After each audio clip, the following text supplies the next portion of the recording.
இயற்கை விவசாயம் செய்யணும்னு நினைக்கிற நீங்கள் ஃபார்ம் லேண்ட் வாங்குறதுக்கு முன்னாடி நிறைய விஷயங்களை கற்றுக்கோங்க. இன்றைக்கி நான் வந்து உங்களுக்கு இயற்கை விவசாயத்தை முக்கியமான விஷயம் வந்து மூடாக்குன்னு சொல்லுவாங்க, இங்கிலீஷில் மல்ச்சிங் சொல்லுவோம்.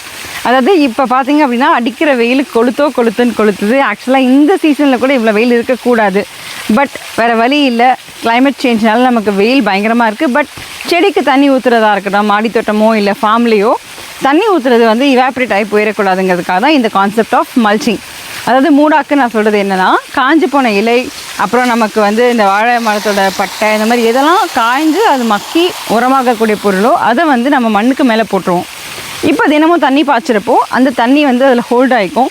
ஸோ தண்ணி வந்து அவ்வளோ சீக்கிரம் நமக்கு வந்து ட்ரை ஆகாமல் ஹோல்டு பண்ணி மாய்ஸ்சர் நம்ம செடிக்கு வேருக்கு எப்போயுமே கொடுத்துக்கிட்டே இருக்கும். ஸோ மூடாக்குனால உங்களுக்கு வந்து வாட்டரோட கன்சம்ஷனை கண்ட்ரோல் பண்ண முடியும், செடிகளை ரொம்ப நேரம் ஈரப்பதத்தோடு வச்சுக்க முடியும், ஈல்டும் இம்ப்ரூவ் ஆகும். ஸோ இயற்கை விவசாயம் செய்கிறீங்க அப்படின்னா இந்த மாதிரி சின்ன சின்ன நுணுக்கங்களை தெரிஞ்சுக்கோங்க. எல்லாராலையும் விவசாயி ஆக முடியும், பட் அதையும் தாண்டி எல்லா விவசாயிகளை சப்போர்ட் பண்ணுறது அதை விட முக்கியம். மை ஹார்வெஸ்ட் ஃபார்ம்ஸ் மாதிரி ஸ்மால் பிஸ்னஸை சப்போர்ட் பண்ணுங்கள், நேரடியாக விவசாயிகள்கிட்ட பொருள் வாங்குங்க.